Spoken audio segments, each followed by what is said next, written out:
Question: how does a record label with these A-list musicians go from dominating the charts and shaping the sound of a generation to losing nearly all of its top talent in a single year? From regularly topping the charts thanks to their dominance in both streaming and album sales, to hemorrhaging talent, dropping nearly all of their roster and falling out of the conversation entirely. This is one of the biggest fall-offs in music history that nobody seems to be talking about. Let's start with Cardi B. The one-hit wonder curse is probably the most interesting and most tragic character in music. For a brief moment in hip-hop, she shocks the world, becomes the #1 female-selling artist in the world while simultaneously winning every notable award, and fundamentally changes how we think of artists. Extreme money and fame enter the picture, and we see our newly crowned queen fly a little too close to the sun, only to collapse spectacularly and fade into obscurity.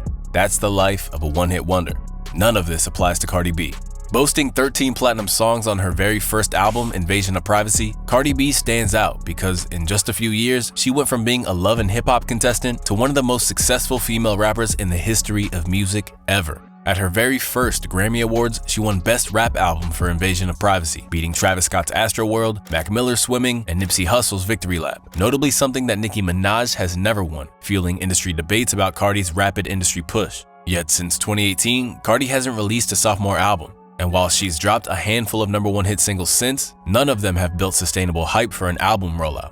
In 2020, it was rumored that she was renegotiating her label deal with Atlantic, with Hits Daily Double stating, "Cardi dropped a number of tracks and features in the last year or so, but it's been a long while since her 2018 debut album. Still, she's a monster brand." Insiders say a renegotiation of her record deal has held up the release of her next full-length album. What's taking so long to get that deal done? Is something more than money involved? Well, it's been 7 years since Cardi's last album, and she's announced her album numerous times, yet it keeps getting delayed. Fans often blame Cardi herself, claiming she's lazy or too comfortable. However, Atlantic also bears responsibility. It's their job to ensure she fulfills her contractual obligations and releases music. Instead, they basically let Cardi do what she wants.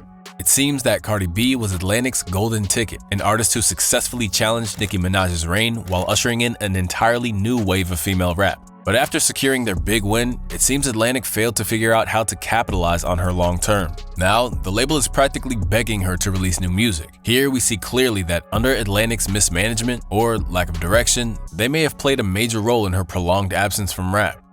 Jack Harlow is another cautionary tale of Atlantic's artist pipeline. Despite making music for years, he blew up in 2019 with his viral hit, What's Poppin'. With his charismatic personality, super clean image, and a pop-friendly rap style, many saw him as a potential contender for Drake's spot. His 2022 album, Come Home, The Kids Miss You, was heavily hyped, fueled by his feature on Lil Nas X's Industry Baby and his hit single First Class. However, when the album dropped, it failed to meet expectations. Despite its big marketing push, the album debuted at #3, trailing behind Bad Bunny's massive first-week sales and Future's second-week numbers, despite having features from Justin Timberlake, Drake, Pharrell, and Lil Wayne. The album also received negative reviews, with Pitchfork stating the following: "When reviews are calling the music bland, it's because the artist themselves hasn't been developed enough to find their authentic voice." Once again, Atlantic had taken an artist that was good at putting out hit singles, but wasn't quite ready to put out a full-length studio project. Since then, Harlow has maintained some relevance through some viral singles, a New Balance brand deal, and even a major acting role. However, his music career has lost the momentum it once had and remains in limbo. Whether he will reignite his hype or fade into the background remains to be seen, but that pales in comparison to one of Atlantic's biggest fumbles. You want to know what really pisses me off about the internet?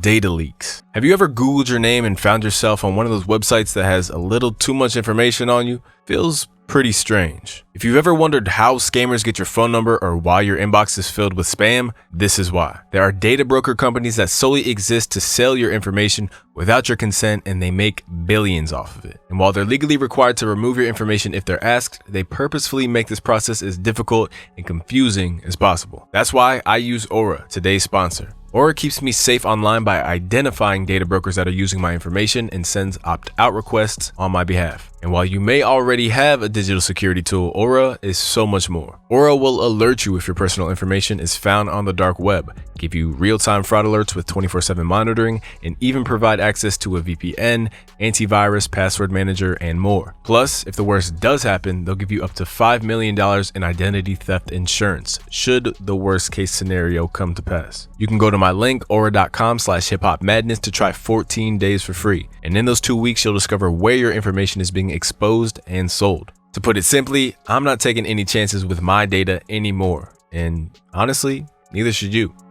but that pales in comparison to one of Atlantic's biggest fumbles. NBA YoungBoy signed with the label in 2017 and quickly became one of the most prolific rappers in the industry. Dropping an average of 3 to 4 projects per year, he built a massive cult fanbase that consumed everything he released, making him one of the most streamed artists globally, beating out pop stars like Ariana Grande, Justin Bieber, and virtually every mainstream rapper. In just a few years, YoungBoy was consistently racking up billions of streams and pulling in record-breaking numbers without the need for Atlantic to heavily promote his projects. However, despite his success, he still found himself at odds with his label, a familiar story for artists under Atlantic's umbrella. In 2022, YoungBoy accused Atlantic of blackballing him, claiming they removed his mixtape Colors from the Billboard 200 charts to suppress his success. Following this fallout, YoungBoy's relationship with Atlantic completely soured. He wrapped up his contract obligations in 2022, and instead of Atlantic doing everything to keep their top, low-maintenance artist on their roster, Atlantic begrudgingly offered him a $25 million deal to renew his contract.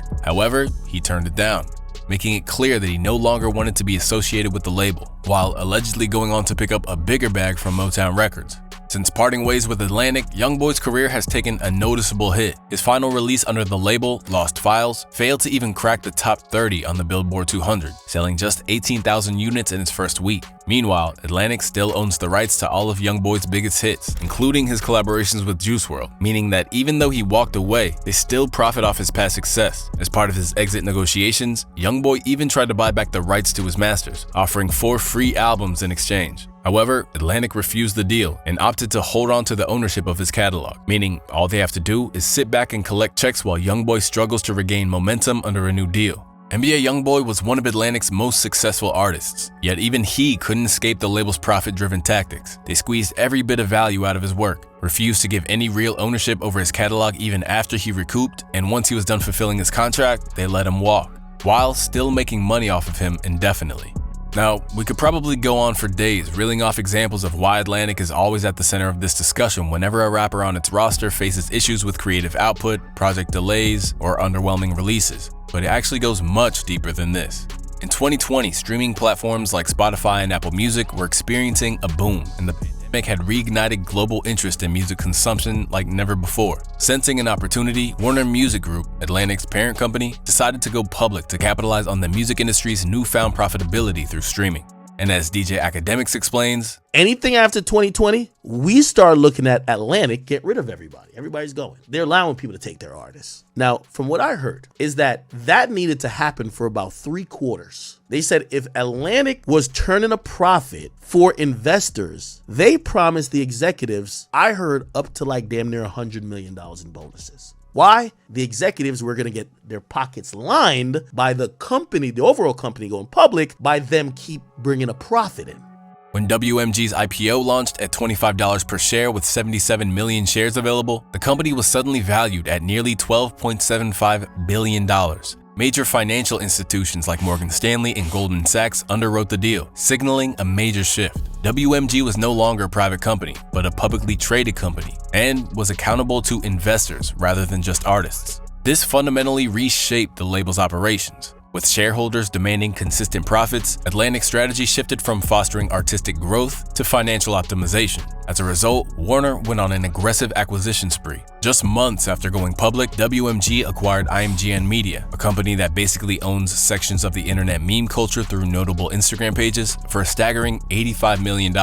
And what was one of its most notable assets? The meme page Daquan, which boasts over 16 million followers. The acquisition was yet another attempt to convince investors of WMG's ability to get a quote-unquote better understanding of the habits and predilections of teenage audiences. Another major acquisition was 300 Entertainment, which WMG purchased for $400 million in 2021. Founded by the now YouTube head of music Leor Cohen and Kevin Liles, the label houses the likes of Megan Thee Stallion, Young Thug, and Gunna, amongst many others. The label was combined with Elektra Music Group, which housed alternative artists like Fall Out Boy and 21 Pilots, forming 300 Elektra Entertainment. This acquisition marked a shift in WMG's strategy. Instead of spending money on distribution, the company aimed to own artists' catalog, which basically ensured direct profit from their catalog. Another tactic Atlantic used was shamelessly botting streams, allegedly. By November 2022, the label's attempts to impress investors had become even more blatant. As we all know by now, botting is a common practice in the music industry. But in case you don't, the purpose of botting is to create social proof. The idea that if enough people engage with something, others will follow. This is why Spotify streaming numbers and YouTube views are so prominently displayed next to songs and videos. The larger the number, the more likely people are to click because they assume the content is popular. However, botting requires balance, because if streaming numbers are inflated too aggressively, it starts to look suspicious. And this was precisely the case in November 2022, when Atlantic signees Lil Uzi Vert, Roddy Ricch, and Don Toliver were all clearly caught using bots to boost their YouTube views. Don Toliver's song Do It Right was the most obvious example. As of 2025, the song sits at 11 million views, but shockingly, it has over 23,363 comments. For comparison, Don Toliver's hit song Cardigan, which has tripled the number of views, has just over 6,500 comments, despite being released for a longer period of time.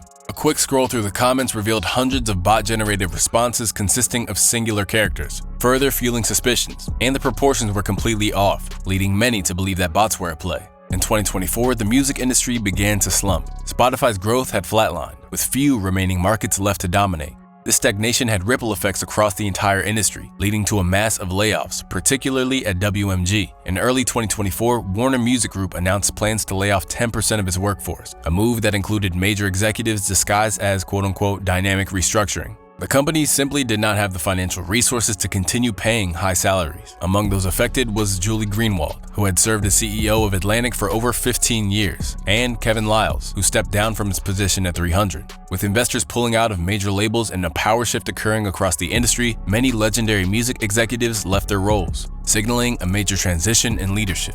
In addition, instead of shelving artists, Atlantic dropped dozens of artists in one day, with Gucci Mane's 1017 label taking the biggest hit. He had to drop all but two of his artists, Fujiano and Pooh Shiesty. The WMG stock has reflected this struggle, as the company faces harsh financial consequences from its decisions in 2025. Recent moves by WMG and Atlantic Records suggest that the music industry is consolidating at an unprecedented rate, and Atlantic is only getting bigger. Along with WMG merging 300 Entertainment and Elektra under a single umbrella to form Atlantic Music Group, the biggest shift came in 2023, when WMG acquired 10K Projects. Now, 10K Projects has its own unique backstory. Founded in 2016 at the peak of the SoundCloud era, a young Elliot Grange, the son of Universal Music Group CEO Lucian Grange, launched the label in partnership with UMG. Instead of relying on traditional A&R scouting, 10K Projects used SoundCloud as a cheat sheet, tracking data trends to discover talent before traditional labels and A&Rs. The strategy paid off fast, with one of Elliot's first career-defining moments being securing XXXTentacion in a major label deal. Grange then signed Trippie Redd, 6ix9ine, and Internet Money, and more recently, Ice Spice. So in September 2023, Grange announced a joint venture with Warner Music Group. As part of the deal, WMG acquired 10K Projects and paid him a staggering $102 million. Now, in September 2024, around the same time several major executives left, WMG appointed Elliot Grange as the new CEO of the newly consolidated Atlantic Music Group. Now, Elliot Grange oversees the fourth largest label in the music industry, while his father, Lucian Grange, continues to run the world's largest music conglomerate, Universal Music Group. Together, they control nearly 40% of the industry, holding a stake in some of the biggest artists, including Taylor Swift, Drake, Cardi B, and Kendrick Lamar.